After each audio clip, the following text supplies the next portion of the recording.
जय मैया। साकापि सर्व जगताम अभिराम सीमा कामायनो भवतु गोप किशोर मूर्ति या शेखरे श्रुति गिराम हृदय योग भाजाम बादाम बुझे सुलभा ब्रज सुंदरी। पूज्य बाबा के चरणों में नमन करते हुए मैं अपनी वाणी का आरंभ करता हूँ और समापन भी कुछ जल्दी होना चाहिए क्योंकि आज समय की कमी है। आज सुबह गए थे गंगा में नहाने, अभी आ रहे थे तो गंगा का वो दृश्य हमारे सामने आ रहा था, तो बस उसी को 2-4 मिनट में कहा कि फिर आगे चलेंगे, क्योंकि गीता, गंगा और गायत्री 3 गकार हैं। इनमें से जिसने पकड़ लिया इनको, मतलब अगर पकड़ने का अधिकार है, गुरु की आज्ञा होती है तो तीनों को पकड़ ले, नहीं आज्ञा होती है तो गंगा और गायत्री तो सुलभ है, वो तो सब गंगा और गीता तो उसके लिए तो सब अधिकारी हैं, सबको उनको पकड़ना चाहिए। और माँ गंगा तो ऐसी है कि जो प्रतिपल हमारी इच्छाओं को पूरा करने के लिए वो तत्पर है। कल हम सुबह गए थे तो मन में आया कि जल घट रहा है, तो हम कहे कि माँ थोड़ी सी और कृपा करो, तो आज गए तो जल भरा मिला। तो माँ जो है वो अगर बेटे की इच्छा न पूरी करे तो बात थोड़ी गड़बड़ लगती है। क्यों गड़बड़? इसलिए नहीं लगती कि माँ में गड़बड़ी है, गड़बड़ इसलिए लगती है कि वो बेटे में गड़बड़ी है, माँ में नहीं, क्योंकि माँ तो कभी गड़बड़ होती ही नहीं। इसलिए आज माँ गंगा का वो स्वरूप देख के बड़ा आनंद आया। और वो गंगा का वर्णन आया है ना कि धातु कमंडल जलम तदुरुक्रमस्य पादावने जन पवित्रतया नरेंद्र परधुन्य भून नभतिसा पतति निमास्ति लोकत्रयम क्या विसदेव कीर्ति लोकत्रयम पुनंती विसदेव कीर्ति। माने ये गंगा जो है वो ब्रह्मा जी के कमंडलों का जल है, जो भगवान वामन जब अवामन हो गए, आता है ना, वामन पुराण में आया है, वामनो भूत अवामन। बलि के हाथ का जल, संकल्प का जल, वो जब तक हाथ में नहीं आया था तब तो छोटे बालक थे, और जैसे ही हाथ में जल आया तो भगवान वामन जो हैं वो एकदम अवामन हो गए, विस्तृत, बहुत ही विशाल रूप उनका हो गया। तो क्या कहें, बलि जैसा भक्त, बलि जैसा दानी, जो कुछ भी कहिए वो जल नहीं दे रहा था, उसके हाथ के जल के एक एक बूंद में तीनों लोक देने का वो संकल्प था। और जैसे ही उसने तीनों लोक को दिया उनके हाथ में कि त्रिलोकी पति जो है वो तीनों लोक में व्याप्त हो। तो जब भगवान का चरण कमल पहुंचा है ब्रह्मलोक में, तो ब्रह्मा जी को वो जो प्रकाश आ रहा था उनके चरण कमल के नखों से, तो उस प्रकाश में एकदम ब्रह्मलोक के निवासी उस चकाचौंध में पड़ गए। और ब्रह्मा जी बाहर निकले तो अपने लोक के बाहर आके देखे तो भगवान का वो चरण कमल सामने मिला। तो पहला काम उनका वही हुआ कि उन्होंने उस चरण का प्रक्षालन किया। तो इसीलिए कहते हैं धातु कमंडल जलम, ब्रह्मा जी के कमंडलों का जल। तो देखिए बलि की पत्नी विंध्यावली के हाथ में जो कमंडल था, जो संकल्प करने के लिए वो जो जल दे रही थी, तो जिस पात्र में वो जल था तो वो चाहे उसको कमंडलू कहिए, जो कहे कमंडलू का अर्थ क्या होता है, कम सुखम अंडम ब्रह्मांडम। तो सुख रूप जो ब्रह्मांड है उसका जो लवन कर दे, छेदन कर दे, वो कमंडलू। तो वो कमंडल का जल आया बामन के हाथ में, क्योंकि दाता जो है वो जब जल देता है हाथ में तो प्रतिग्रहिता जो है उसको झुकना चाहिए, क्योंकि प्रतिग्रह करने वाला छोटा होता है। लेकिन बलि के उस कमंडलू के जल की ये महिमा थी कि भगवान भी वो विस्तृत रूप में आ गए। और उन्होंने वामन पुराण में यही लिखा है कि जैसे जल हाथ में आया, वामनो भूत अवामन, वामन जो है वो अवामन हो गए, वामन से भिन्न हो गए, माने अब तक छिपे थे। तो शुक्राचार्य को ये दिखाई दे रहा था कि ये विष्णु हैं, ये धोखा कर रहे हैं बलि से। लेकिन अब बलि को भी स्पष्ट दिखाई दिया कि आकाश में चरण चले गए, तो उनको बलि को आश्चर्य हुआ, लेकिन पश्चाताप नहीं हुआ। दाता अगर देने के बाद पश्चाताप करे तो फिर वो दिया है ना, पश्चाताप क्यों करेगा जब उसको संकट होगा। तो लिखा है न तद्दानम प्रशंसन्ति जैन वृत्तिर बिगड़ते, उस दान को लोग प्रशंसित नहीं करते जिससे वृत्ति जो है वो विगर्हित हो जाए। माने वो सब कुछ दे देंगे तो आप कहाँ से बर्तन करेंगे, कहाँ रहेंगे, क्या खाएंगे, कुछ भी तो आपका अपना नहीं रहा। इसीलिए शुक्राचार्य ने कहा था बलि से पहले ही, सर्वस्वम विष्णवे दत्वा मूढ़ वर्तिष्य से कथम, कहते हैं कि तुम बड़े मूढ़ हो, ये सब कुछ विष्णु को दे दिया तुमने। सर्वस्वम विष्णवे दत्वा मूढ़ वर्तिष्य से कथम, तो कहे कि तुम इतने मूढ़ हो, तुमको ये भी नहीं पता है कि अब इसके बाद कैसे जियोगे, कैसे रहोगे। अरे सब कुछ तो दे दिया, वो धरती भी जिस पर खड़े हो गए वो भी दे दिया, तुमको कुछ नहीं समझ में आया कि कर क्या गए। तो नहीं, बलि जो है उस समय एकदम भावावेश में थे, लेकिन वामन तो होश में थे। वामन बलि की तरह अपना होश नहीं खोए। बलि को तो ठीक है, उनको तो विष्णु को देखने के बाद होश खो देना चाहिए, क्योंकि ये अवसर बलि को ही मिला कि भगवान विष्णु हाथ नीचे किए हुए हैं और बलि उस हाथ में जल दे रहा है। हम आप सब मांगते हैं विष्णु से और बलि जो है उनको दे रहा। तो ये सौभाग्य इसको मिला बलि राजा को, और बलि को इसकी अनुभूति भी थी, इसीलिए वो गुरुदेव की बात को नहीं माना, शुक्राचार्य की बात को। उसने कहा कि ठीक है जो भी होगा, लेकिन ये अवसर हम छोड़े कैसे, क्यों कि अपने को आप दाता कहिए और ऐसा तेजस्वी ब्राह्मण सामने है और आप इनकार कर दीजिए कि हम देंगे नहीं। क्या लिखा है, प्रतिश्रुतम अदासुर वही नरके वास ऋष्यते। अगर प्रतिश्रुत है, प्रतिश्रुत किसको कहते हैं, श्रुतम प्रति या श्रुतम अनु प्रतिश्रुतम। जाचक ने आके कहा कि हमको ये दे दो। भगवान विष्णु ने वामन रूप में आकर के कहा बलि से कि 3 पग भूमि दे दो। तो ये तो श्रुत है, लेकिन प्रतिश्रुत है बलि का। बलि ने कहा कि ओम, वो दिया नहीं।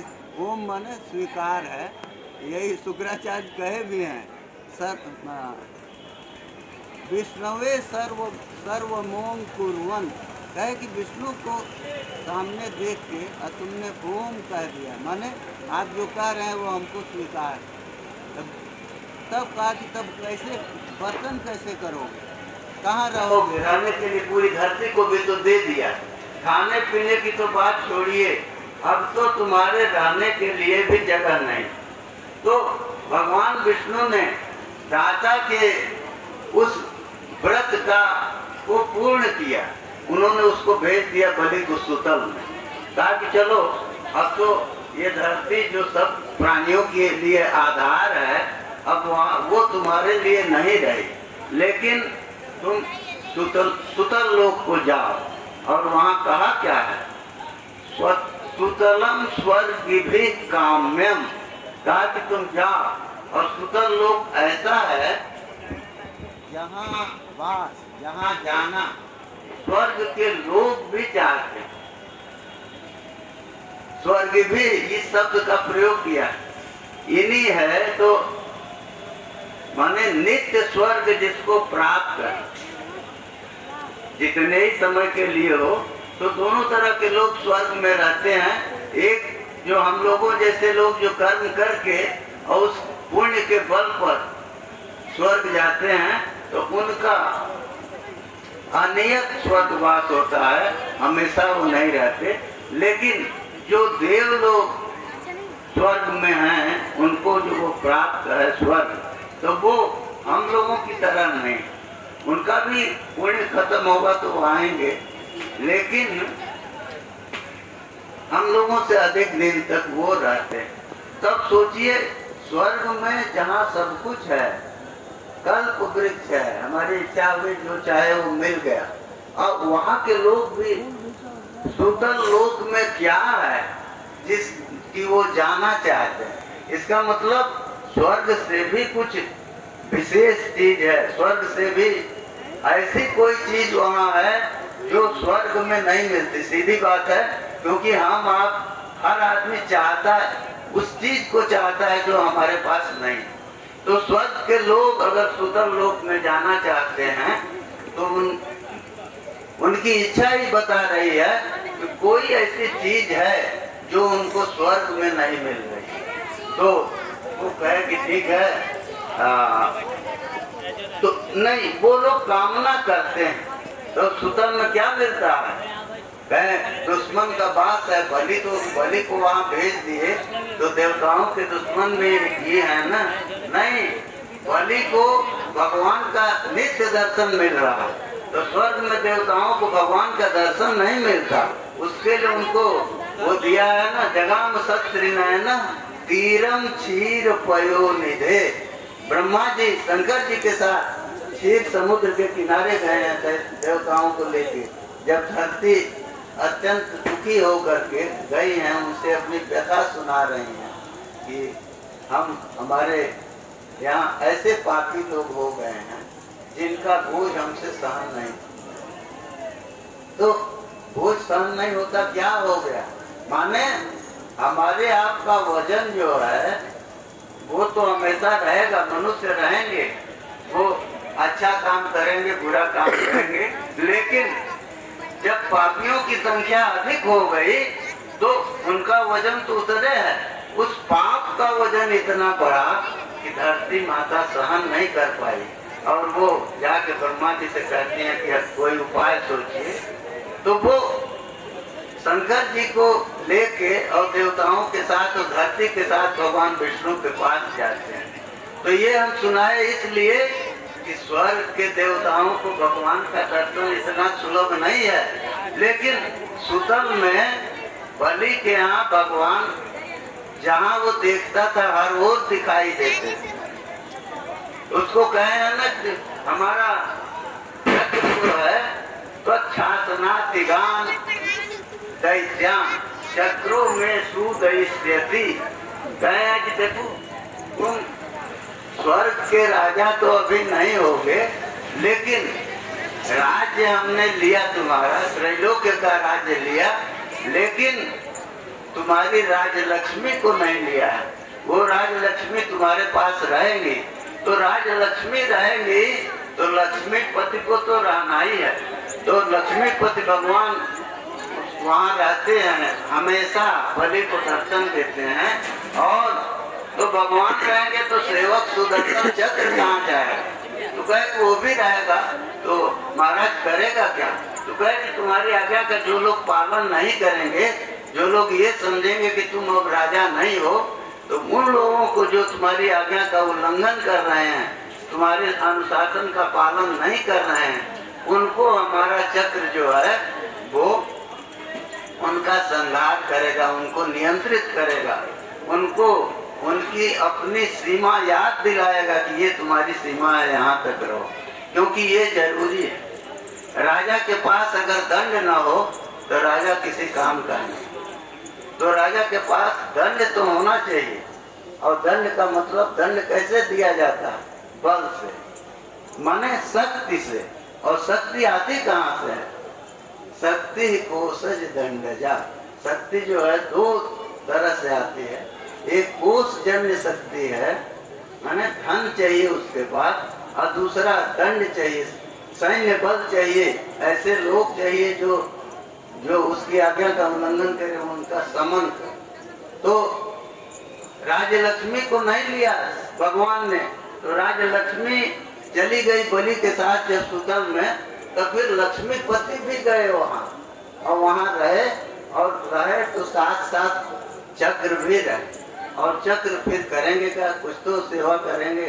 तो वो जो राक्षस जो कि उस बलि की आज्ञा का उल्लंघन करने के बारे में सोचते थे। देखिए दो स्थिति है, राजा जो है उसको उसकी मृत्यु करनी है। अगर हम चाहते हैं कि उसको मार दें, तो हम कैसे मारेंगे? हम राजा के यहाँ तक तो पहुँच नहीं पाएंगे।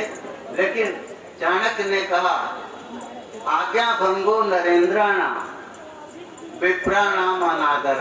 ये मृत्यु है, राजा की मृत्यु जो है वो उसकी आज्ञा का उल्लंघन करने से वो मृत्यु हो जाती है। उसकी आज्ञा का पालन नहीं हुआ तो वो समझता है कि हमारी मृत्यु हो चुकी है। उत्तर प्रदेश के एक मुख्यमंत्री को हम लोगों ने देखा था, बेनियाबाग में मैदान है, वहाँ भाषण दे रहे थे। तो कुछ लोग जब काला झंडा दिखाए तो ऊपर से ही वो पुलिस वालों को गाली देने लगे कि सब क्या कर रहे हैं।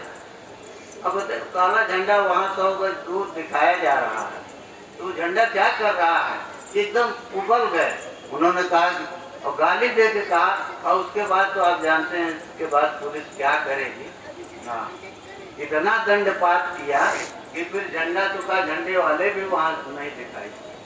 तो इसलिए राजा की आज्ञा का उल्लंघन हो तो उसको वो अपनी मृत्यु समझता है। तो मृत्यु समझता है तो उसको बहुत सोच समझ के आज्ञा देनी चाहिए, विचार के आज्ञा देनी चाहिए, जिससे उस आज्ञा को वापस न लेना पड़े। जैसे हाथी का दांत निकलने के बाद वो फिर वापस नहीं जाता, उसी तरह से राजा की आज्ञा अगर हो गई तो वो वापस नहीं हो।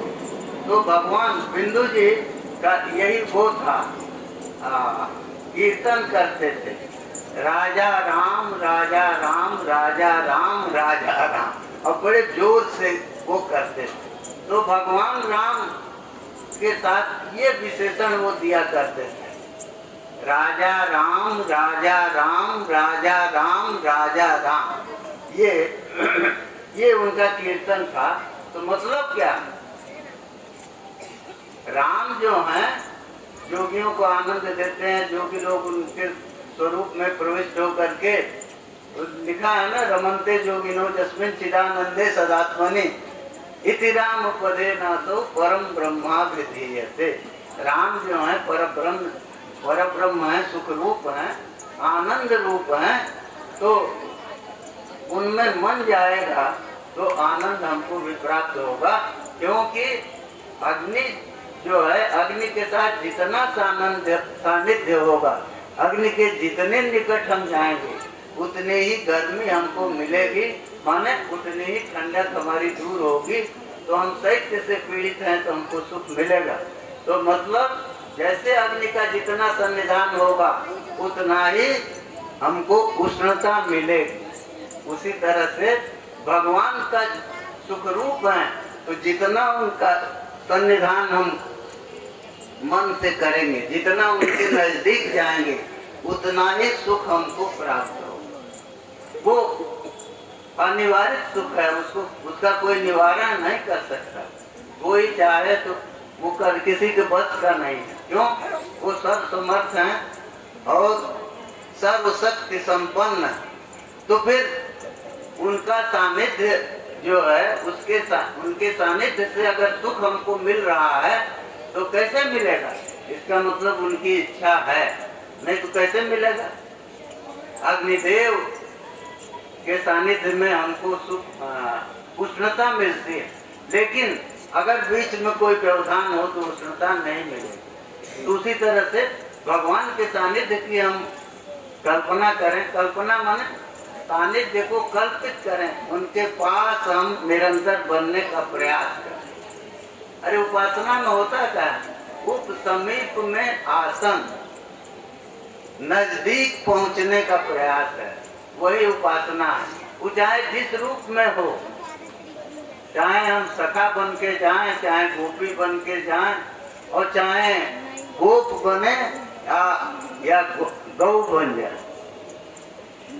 तो वो कहते हैं ना, आशा महु चरण रेणु जुषा महम श्याम, वृंदावने किमपि गुल्म लतौ सधीना, जा दुष्टजन स्वजन मार्य पदन आर्य पथन च हित्वा, भेजुर मुकुंद पदवीं श्रुतिभिर विविज्ञान। भगवान के पदवी को, भगवान के मार्ग को, भगवान तो किसी को प्राप्त माने न मनोवाचाम अगोचरा, मन और वाणी सबके अगोचर हैं, तो श्रुतियां तो शब्द रूप हैं, वो कैसे भगवान की पदवी को प्राप्त करेंगे? तो नहीं, वो भगवान की पदवी, भगवान का जो मार्ग है, जो प्राप्ति का मार्ग है, उसको वो बता देती है। भगवान तक तो नहीं पहुंचा सकती।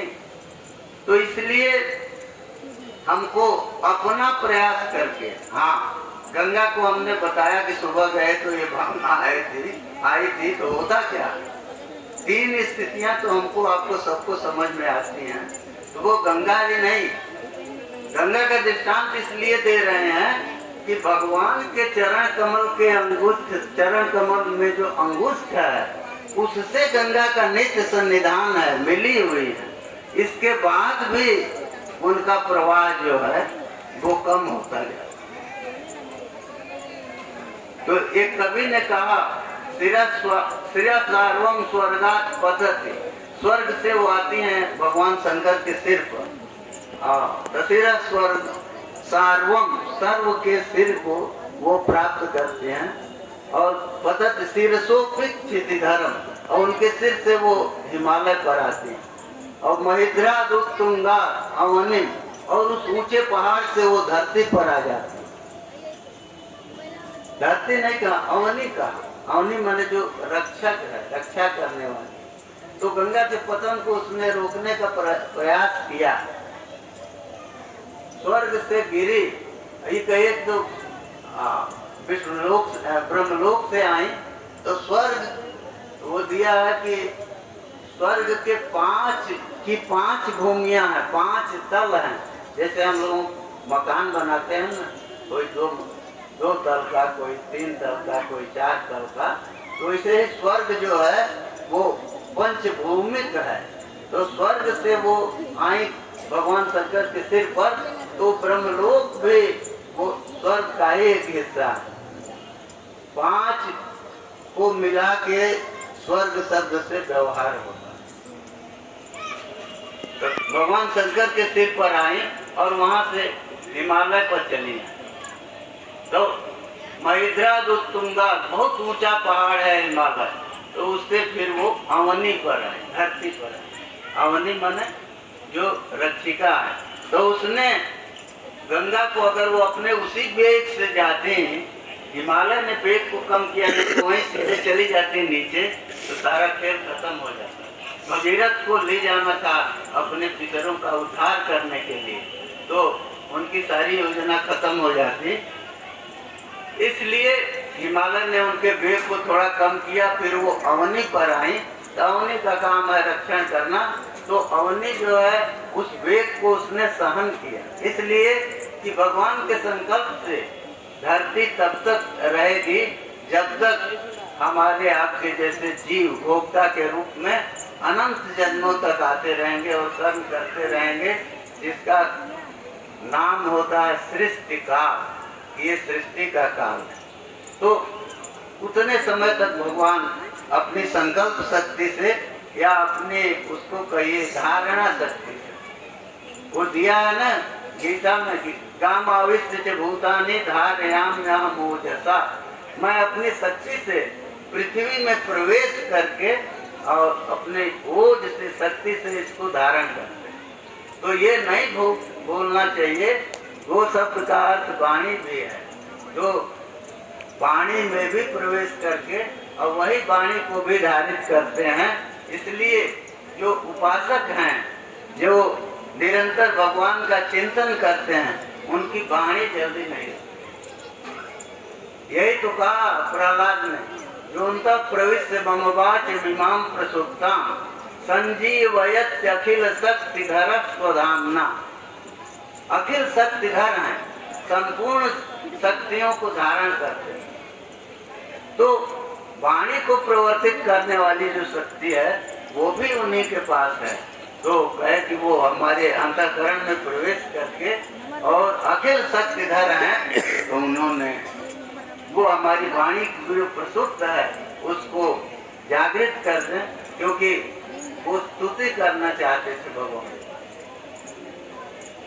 तो दिया है कि जैसे ही उन्होंने मन में इच्छा किया, उसी तत्क्षण ही वो सपद्य अभिव्यक्त परात्म दर्शन, भगवान को अपने रूप में उन्होंने देखा। और फिर उसके बाद तो जब पर जो आत्मा है, दो आत्मा का व्यवहार होता है। आत्मा तो एक ही है, तो एक पर आत्मा माने परमात्मा और एक जीव आत्मा।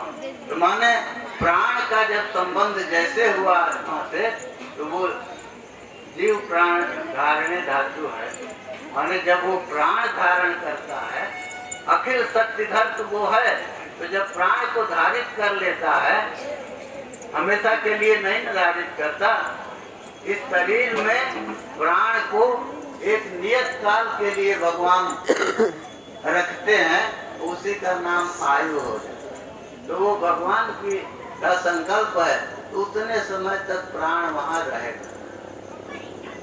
क्योंकि आश्चर्य है ना, बताइए 9 दरवाजे तो हैं और ये यहाँ भी है, तो इतने दरवाजों के रहते हुए भी वायु जिसका नाम प्राण है वो निकलता नहीं है। क्यों नहीं निकलता?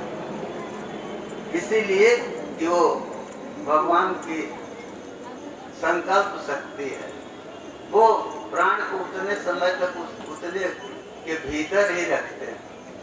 तो हम क्या करते हैं, प्राण को तो भगवान ने दे दिया, तो हम प्राण का आयाम करते हैं, जिसको प्राणायाम कहते हैं। तो प्राण का दैर्घ्य जो है वो हम बढ़ाते हैं। तो धीरे धीरे दो परिवर्तन हम कर पाते हैं।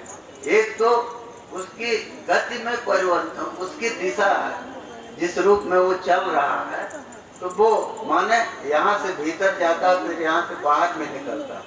तो आप प्रयास करके धीरे धीरे उसको केवल उसका संचरण भीतर ही रख लें, तो धीरे धीरे धीरे धीरे मन जो है उससे बस में आता है। और गुरुदेव के अनुग्रह से सब कुछ तो उसी का चमत्कार है, उसी प्राण का। तो वो दिया है ना, अकारेण बहिर्जाति सकारेण विषेद पुनः हंसो हंसेति मंत्रेण जीवो जपति नित्यशः। इसकी तो अजपा गायत्री कहते हैं। खैर, तो देखिए 3 अवस्था की हम चर्चा कर रहे थे। तो गंगा जो है उस जो जिस वेग से चल रही थी, क्योंकि जब वो नीचे चलना उनका आरंभ हुआ, हम आप जो भी हों, तो वो सुख से संबद्ध रहना चाहता है। तो सुख स्वरूप भगवान के चरण कमल से संबद्ध है गंगा।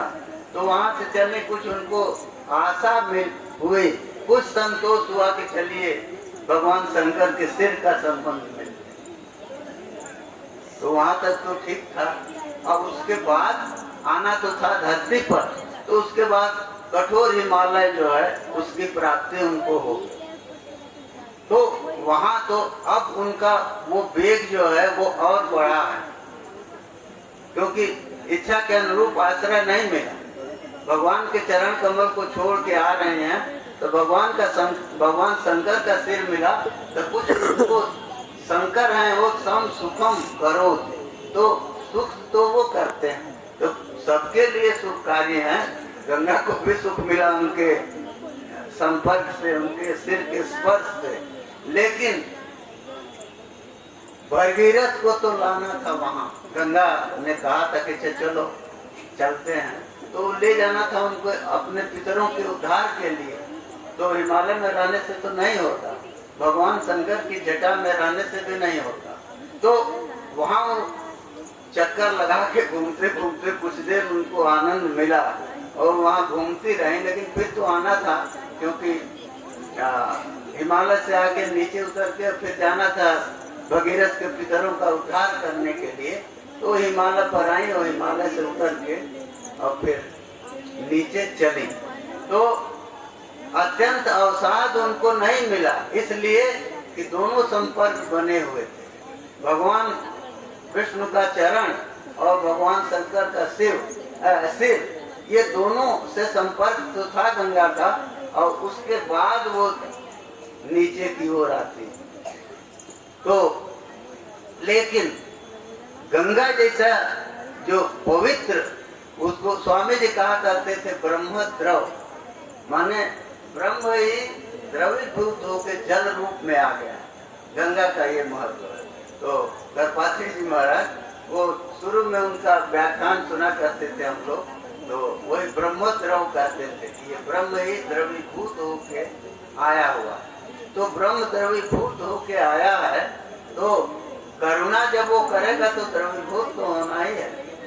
और उसके बाद उद्देश्य की पूर्ति के लिए वहां तक जाना भी है, तो गंगा को सब कुछ सहना पड़ा, तो वो नीचे आए। गंगा उनका नाम क्यों पड़ा? गांग गतत्वाच गंगा, गांग पृथ्वी गता, पृथ्वी पर आ गए। गांग वो शब्द पृथ्वी बाची भी है, तो गांग पृथ्वी गता गंगा, तो पृथ्वी पर आई इसलिए गंगा कहलाई। तो इसका मतलब क्या है? पृथ्वी पर आई तब गंगा कहलाई, माने हमेशा पृथ्वी पर इसके पहले नहीं थी, तो इसके पहले जो है, इसीलिए उसको कहा गंगा त्रिपथ गामिनी, वो त्रिपथ गामिनी। तो नीचे आके फिर वो गई उनके पूर्वजों का उद्धार करने के लिए। तो इतना समृद्ध परंपरा है, इतना भगवान विष्णु के चरणांगुष्ठ का संबंध है भगवान शिव के सिर पर, वो क्रीड़ा कर रहे हैं। तो ये महत्व गंगा को मिला ना, तो एक साथ दोनों से संपृक्त हुए और वहाँ उनको बिहार का सुख मिला। लेकिन फिर वो नीचे तो आना है, क्योंकि जिस उद्देश्य को लेके चली हैं, तो उसके लिए नीचे धरती पर तो आना होगा। तो उनको इसमें भी संतोष था, कोई बात नहीं है।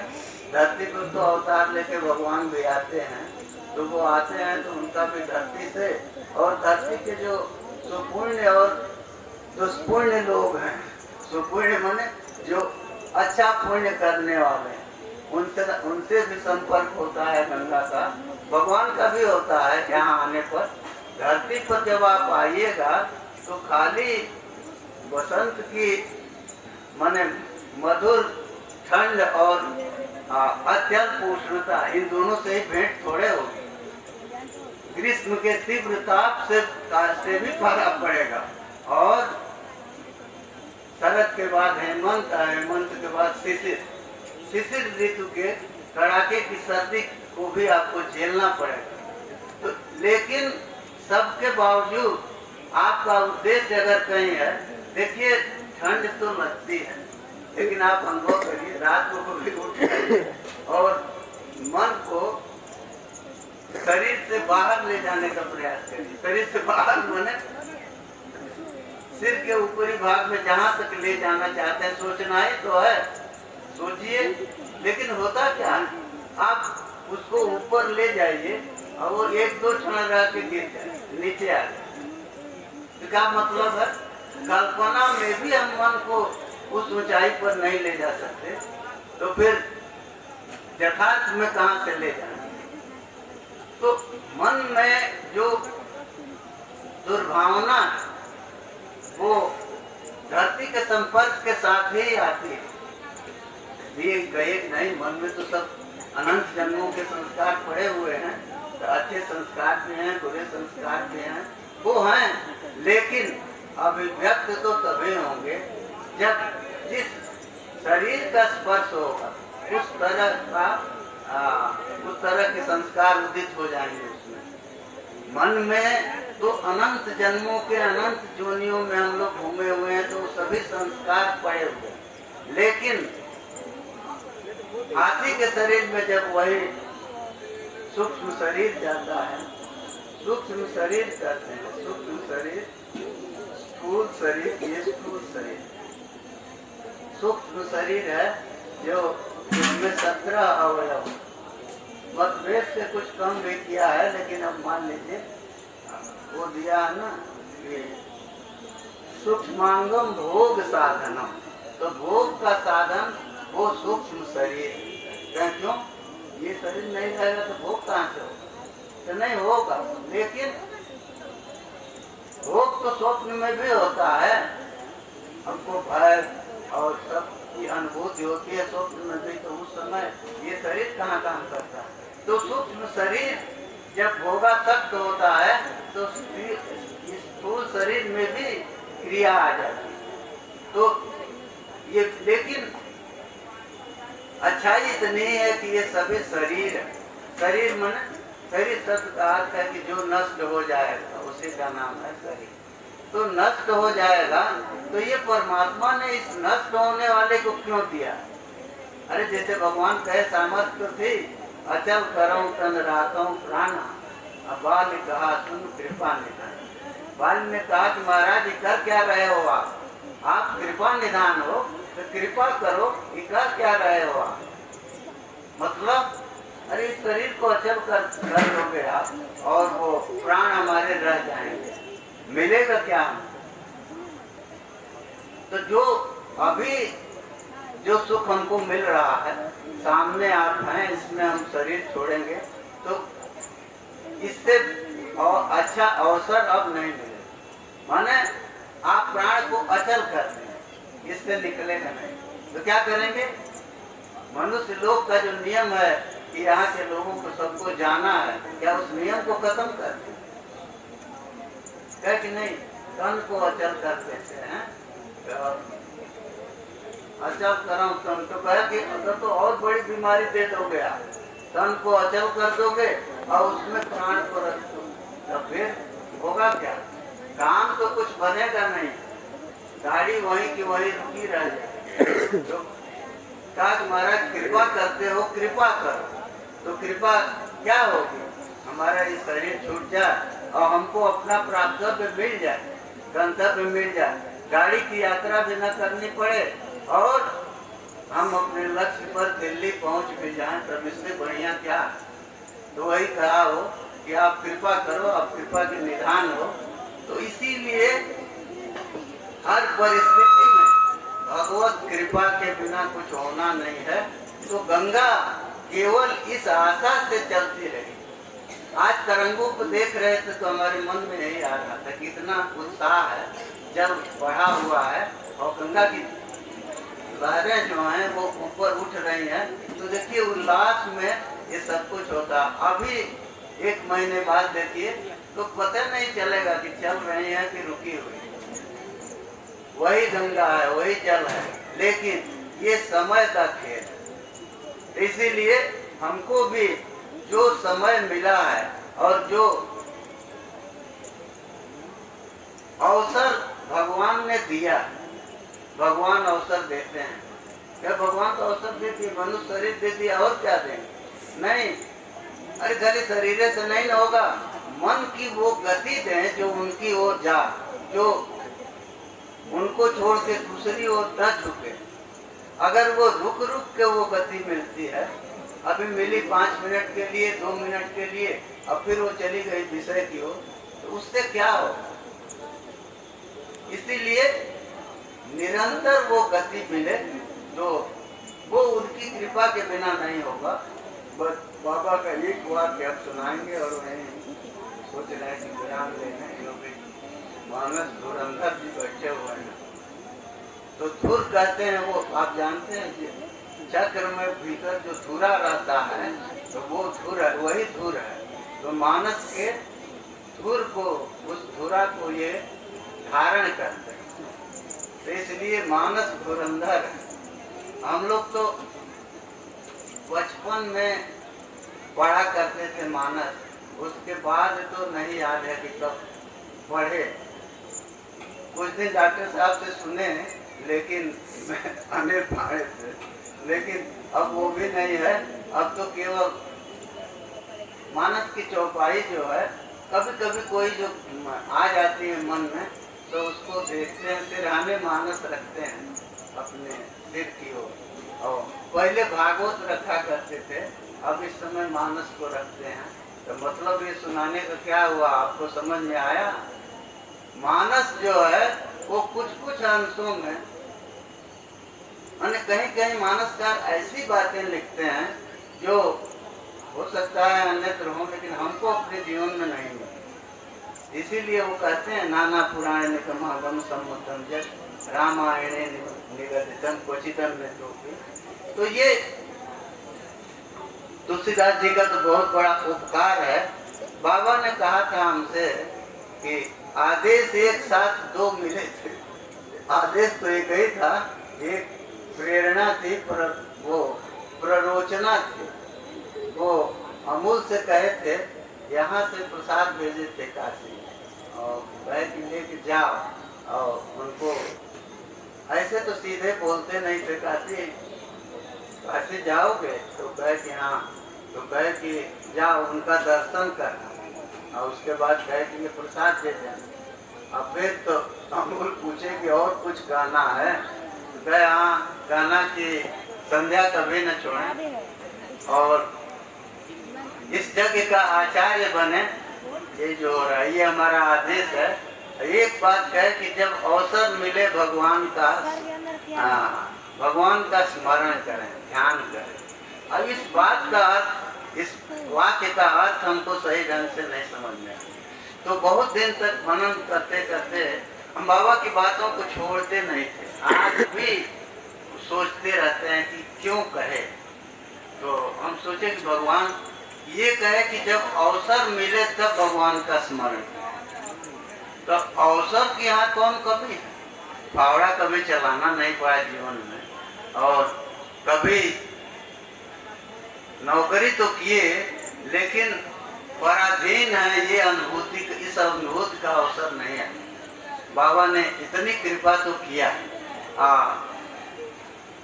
बहुत ऊंचे पद मिले, तो कहीं भी अभाव का अनुभव नहीं हुआ। लेकिन तो अब अवसर मिले का मतलब क्या है?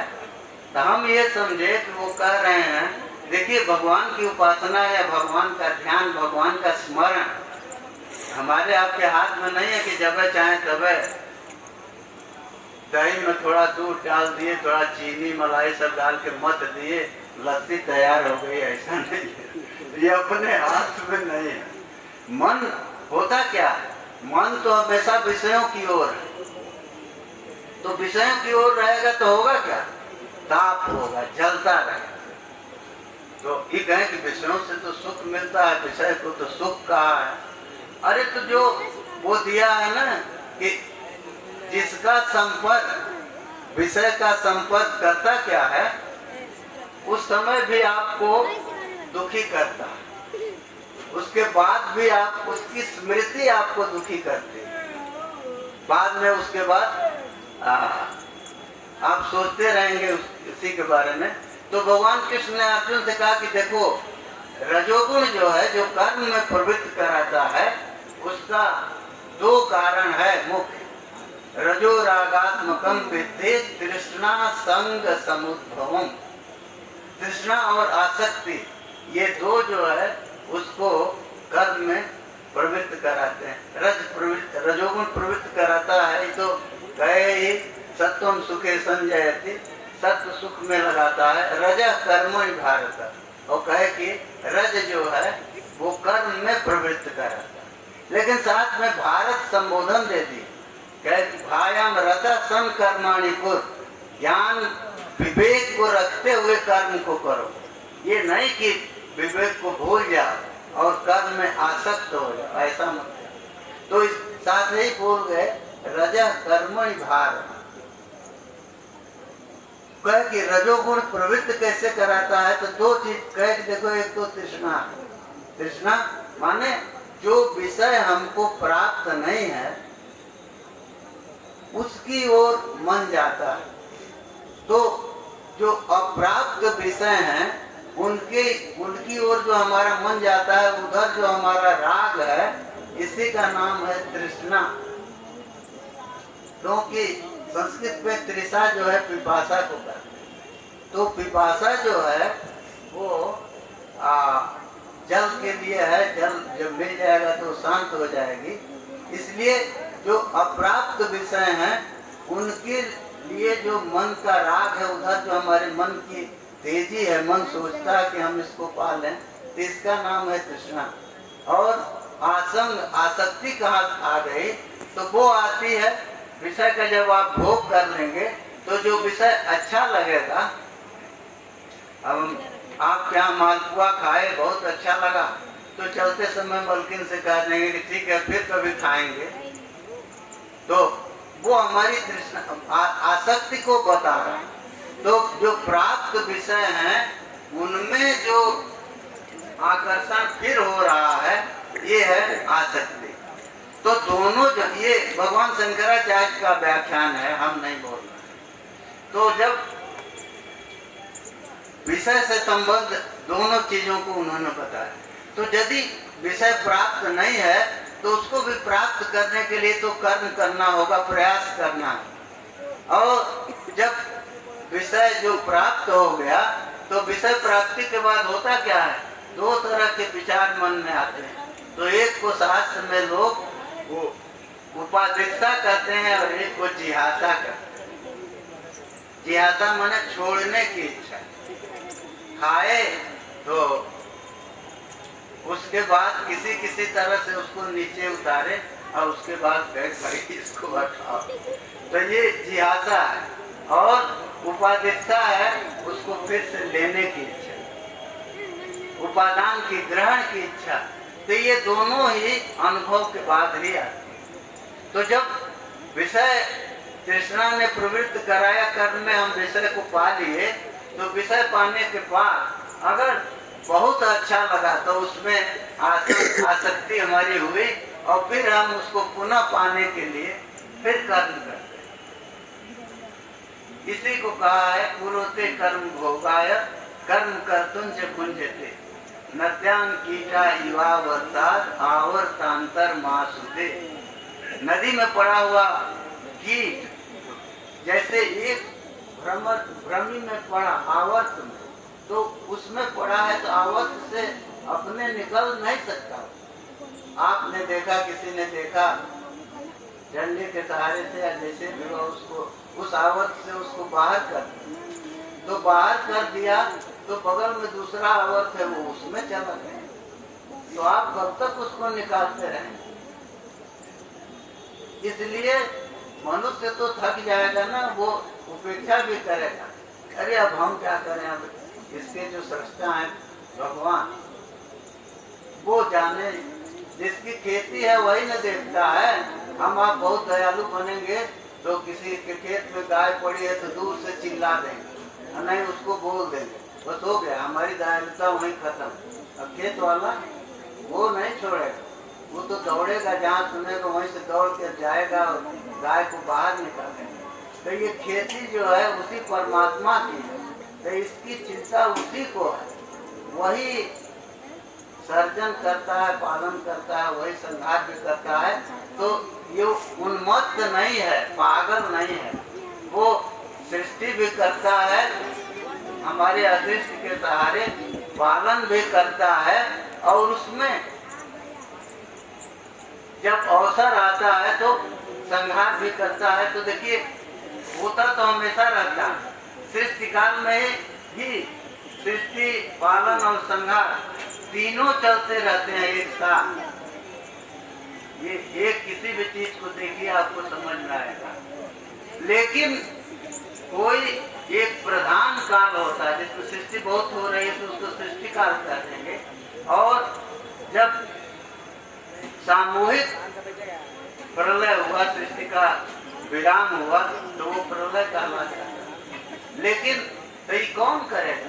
वही करता है। लेकिन गुरु इन 3 कामों से अधिक, भगवान का 3 काम है, तो इन 3 से 2 काम अधिक गुरु करता है। तो वो गुरु गीता में दिया है, जस्मिन सृष्टि स्थिति ध्वंस निग्रहानुग्रहात्मकम कृत्यम पंचविधम शाश्वत भासते तम नमामि। तो ये 5 काम गुरु हमेशा करते हैं।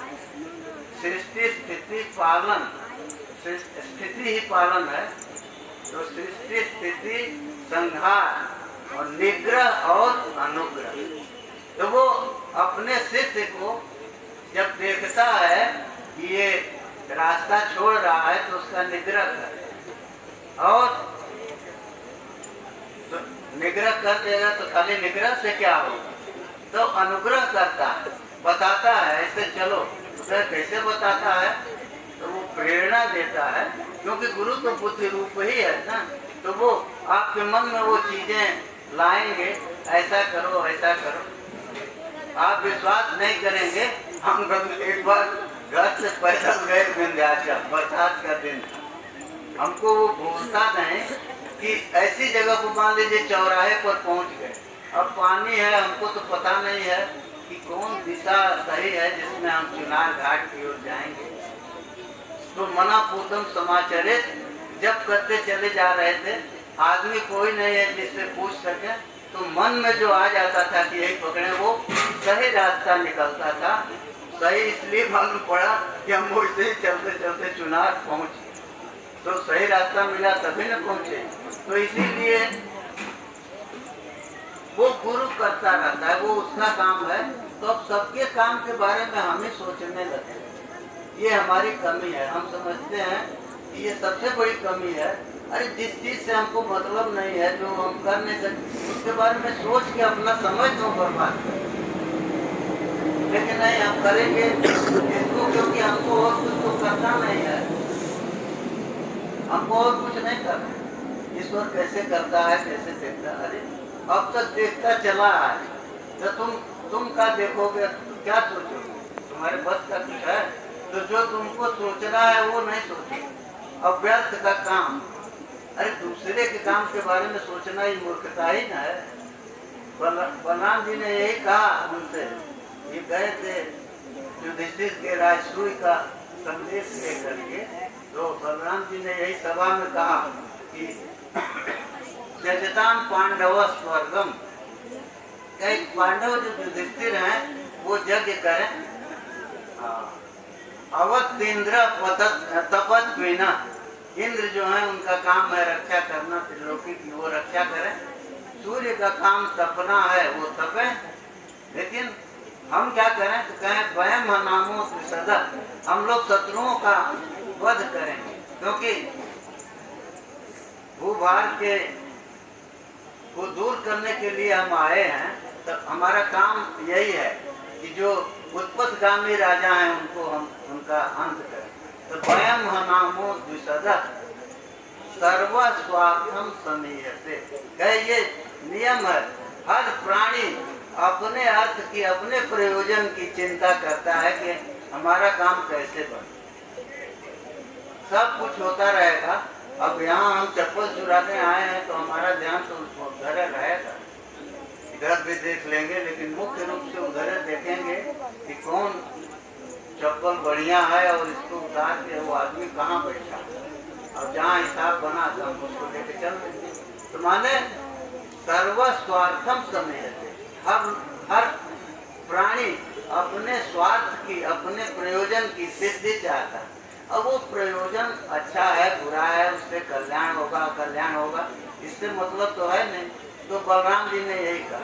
तो भगवान कृष्ण ने कहा कि तो ये उस राजसूय में वो आए हैं, उन्होंने मत दिया कि चलना चाहिए, इसलिए इस प्रयोजन की सिद्धि तो वहाँ भी होगी। अरे सभी राजा वहाँ जुटेंगे तो वहाँ आखिर शिशुपाल का वध वहीं न हुआ, तो है कि अपना स्वार्थ तो वहाँ भी सिद्ध होगा। चलना चाहिए, दोनों काम हो जाए। संबंधी हैं लोग तो उनके पास भी पहुँच जाएंगे, और जो उत्पत्तिगामी राजा हैं उनका भी वध हो जाएगा। तो समझते हैं कि अब वाणी उत्पत्त में जा रही है, क्योंकि वो यदि समय का अतिक्रमण करे तो वो ठीक नहीं है। वो लिखा है अनतिक्रमणीया निश्रेया, जो श्रेय संपन्न लोग हैं उनका अतिक्रमण नहीं करना, माने उनका अपचार, उनको उल्लंघन, उनको बिना उचित सम्मान सत्कार, चाहे वाणी से जैसे भी हो, वो दिए बिना आगे नहीं बढ़ना चाहिए। दिलीप तो यही गलती की है ना, आ रहे थे स्वर्ग से और पत्नी के यहाँ जाना था रजस्वला से, तो उन्होंने नंदिनी की उपेक्षा की। वो करना ये चाहिए था कि जाते नंदिनी की परिक्रमा करके, अरे कामधेनु की, तो परिक्रमा करके चले आते। तो एक कर्तव्य को सोचते हुए दूसरे कर्तव्य को भूल गए, तो उसी का फल मिला कि संतति नहीं हुई। संतति नहीं हुई तो फिर वशिष्ठ जी ने समझा उस दोष को कि कामधेनु के अपचार का ये फल है। अरे हमको उपचार करना चाहिए ना, राजा जो है उपचार करने लगे तो कैसे काम चले।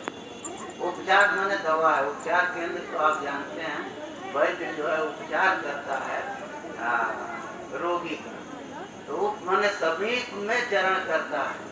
तो वात पित्त कब्ज जितने भी इसमें जो भी कुपित हैं उनको वो शांत करता है, और जो अपनी मात्रा में है उनकी रक्षा करता है। तो आयुर्वेद का एक ही सिद्धांत है, वृद्धा रात्रिकव्य, जो बढ़े हुए हैं वात पित्त कब्ज में उनको कम करना। और ये नहीं कि ऐसी दवा दे दिया कि बात तो कम हुआ, पित्त कब भी कम हो गया, तब तो मामला गड़बड़ा जाए। कहने वृद्धा ह्रासयितव्य और हीना वर्धयितव्य, और जो घट रहे हैं उनको बढ़ाना चाहिए। और कहें कि जो ठीक मात्रा में है तो कहे समापालयितव्य, जो अपनी मात्रा में ठीक ठाक हैं उनका पालन करना। तो ये केवल आयुर्वेद की चिकित्सा का ही सिद्धांत नहीं है, ये राजा भी बहुत कुछ अंशों में इनका पालन करता है। अब चलिए अब विराम ले, अब ठीक नहीं है। अब बाबा के चरणों में प्रणाम निवेदित करते हैं और उस सरस्वती को प्रणाम करते हैं, जो क्योंकि उसके बिना तो कुछ काम बनता नहीं। वो सरस्वती है ना, तो वो सरस जो है ताला, तो उसका स्रोत अविच्छिन्न बना रहे, तभी आपकी वाणी चलेगी। तो उसको भी प्रणाम करते हुए और आपसे क्षमा मांगते हुए कि अगर समय भी आया हो तो उसके लिए क्षमा करेंगे और यहीं विराम।